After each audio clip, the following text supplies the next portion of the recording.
When I did the Mikey Lewis analysis video a few weeks ago, all the Brisbane Broncos fans said you have to watch Reece Walsh and a few other names. So I did an analysis video of Reece Walsh last week. The Mikey Lewis video, all the Hull KR fans said, well, you got to watch Jez Litten as well. So this week is a video about the hooker, Jez Litten. My name's Lee Addison. I am the owner of Rugby League Coach.com.au, a coach mentor and a coach consultant for many clubs and coaches all around the rugby league world.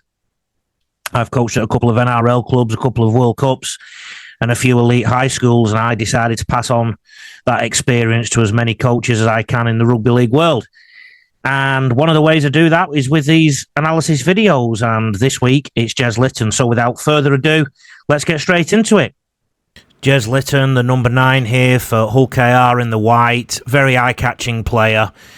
Here he is at dummy half, facing one way. He's very good at sniffing out if somebody's not in position at the play the ball, and he backs up very well. So that's the try that basically broke the back of Wigan in the Super League Grand Final. Let's look again.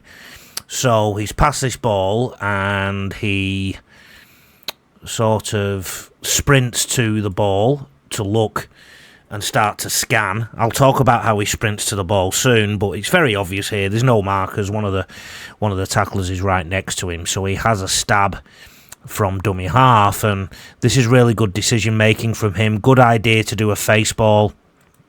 Good push through from Hull KR, and again, look how Jez Litten has supported on the inside, and he's scored the meat pie there. So this is something Brisbane Broncos and all teams in Super League will have to be aware of.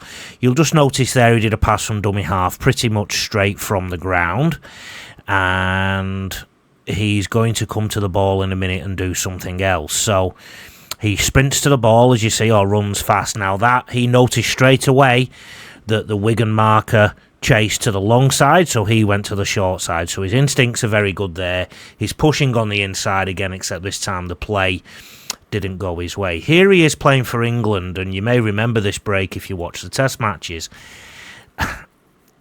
I've just paused the tape there because you may have noticed he just rolled out a little bit from the ruck, and there'll be something I mention about that and we talk about soon because it's really interesting. He comes to the ball, spots some space, has a little dig, gets a penalty.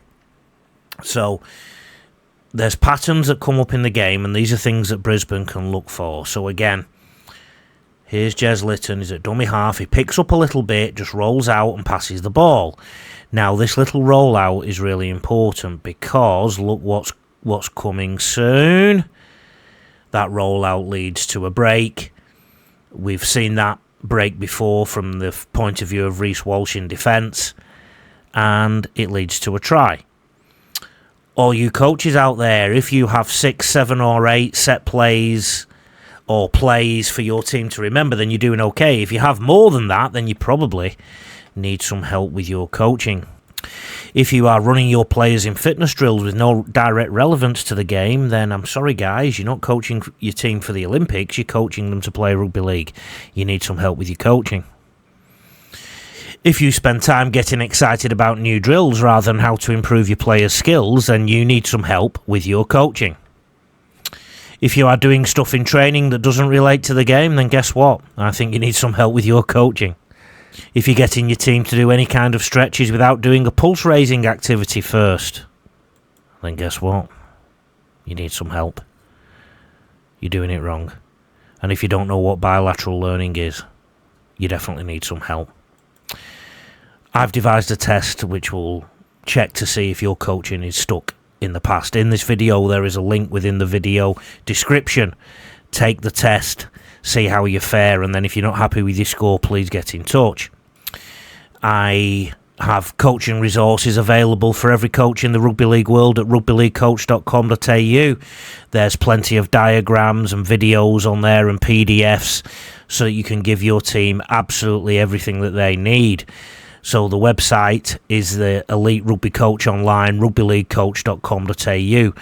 My flagship program is the Coach Mentor Program, which is for clubs and for individual coaches. And like I said, my background, I've coached at NRL clubs, World Cups, elite high schools, and I've coached at all levels of the game, really, and I want to pass those experiences on.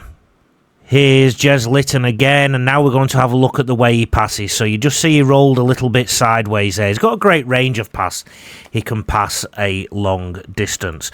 Now, when he points like this, he doesn't sell it very well. So Brisbane Broncos, I've seen this a few times in Jez Litten's game. He does a very, very basic point.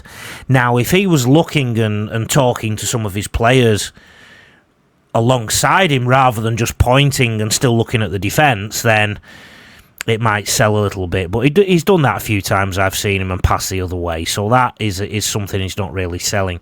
He stands over the ball quite significantly, which affects the way he passes sometimes. So we often tell hookers to put the left foot in this circumstance for Jez Litten right next to the ball, and then the right foot heel to toe further out. Jez Litten does it the other way. His right foot is the closest to the ball here, and his left foot is way off to the left. So his technique probably needs a little bit of work. And he's age 27, so in theory he's in his peak. But his range of pass is fine. So I wouldn't mess around with his technique too much in that regard. But it's not perfect, and that ball did loop high a little bit. You will see he sometimes just picks the ball up before he passes it. Now, he might argue, and you could argue, he's doing that because he's looking to roll out eventually like he has done in those breaks earlier. And this is what I mean about a trend in Jez Litten's game. He starts to give indications that he's going to roll out from the ruck. So here, he's just done a simple pass from dummy half, and I don't think it's the most swift dummy half pass I've ever seen. Here he just did a little shimmy, the markers didn't fall for it, but if you analyse Jez Litten's game, you know he's thinking about running when he starts just rolling out a little bit like this. He does have a tendency left to right to pass straight from the deck and long like that. So he's one of the few players where it's really easy to pick up on trends on him. So if Brisbane do their homework, they can really predict what he's going to do. Once Jez rolls out a little bit like that, you know he's starting to think about going forward with the ball, running himself. He does give away little clues as he's building up towards it.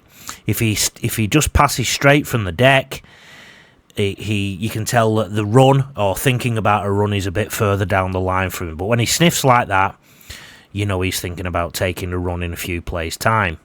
Where you can make Jez Litten's life a little bit more uncomfortable is in defence.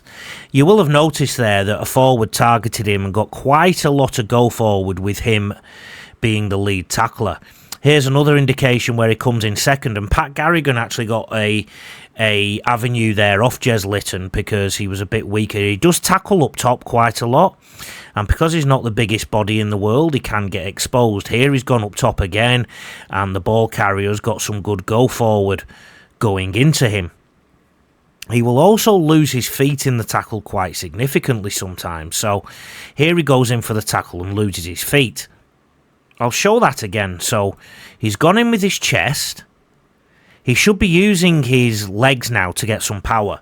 He's gone in with his chest. He probably should be using his shoulders as well. And what's happened is he's lost his legs. You see how his legs have bent there? So he's trying to pull the defender down. And this means he ends up in some poor positions when it comes to getting to marker as well. So he's definitely somebody that the Brisbane Broncos can target in the defensive line. Here he is losing his legs again. And he's just clinging on for dear life, basically. So the way to make Jez Litten uncomfortable is to make him do an awful lot of defence. Another thing I've noticed is he tries to rush out the line sometimes to solve problems, and he can get his defence really mixed up in that regard. So basically, if the ball is in open play and he's not part of a defensive line, he has a real problem getting his feet in the right place to make a tackle. And he's completely misjudged that one. So it's something Brisbane Broncos can be aware of. Here he comes in third man again, and his technique was awful then. He got his head knocked back, and you wouldn't teach anybody to tackle like that. Another pattern is in open play like this, he can get it wrong, misjudges his defence, can be a little bit passive in his tackle technique. Watch this, the ball will come back his way in a moment, gets it half wrong, gets really low, really poor in terms of control, and it's very easy to get to quick play the ball off him. Here's another open play scenario where Jez Litten completely misjudges the ball coming back on the inside. He's not in the line, he's just floated across basically and not stayed in the defensive line. Look how far away his feet are when he tries to make a tackle. But like I showed you right at the start of the clip, this is what the Broncos need to be aware of. So they need to make him uncomfortable in defence. They need to try and predict how he's going to move when he's thinking about running. But ultimately, if they're not tight and compact at the marker area and the ABC, then Jez Litten will sniff around and try and make some inroads. And that's something that the Brisbane Broncos will not want to risk. The other dynamic is too, he's the only hooker, or he's going to be the first choice hooker basically, I think, this year, because Michael McLaurin has retired. So he may be playing longer minutes, which is going to make his defence more questionable over time. There he is, just rolling out a little bit again, and that's a preamble to him trying to have a run. So he's rolled out, and then on the next play he's run, and in this set we'll see the same pattern. So what Brisbane need to do in defence is just look for him rolling out a little bit like that, and then just thinking, right, he's going to try and run soon, he's looking for something. So it's just a cue for the Broncos to really check in at the marker area, not to overrun like Australia did there. He only needs half a chance and he gets through the defensive line. So I'm sure you agree with me. Fantastic player, Jez Litten, very dangerous looking, but also some things that Broncos can highlight in his game to make him somewhat more uncomfortable, but also things that Jez Litten has to improve as his career goes on. Thank you for watching. I think I'm going to do Patty Carrigan next week in an analysis video, See you later.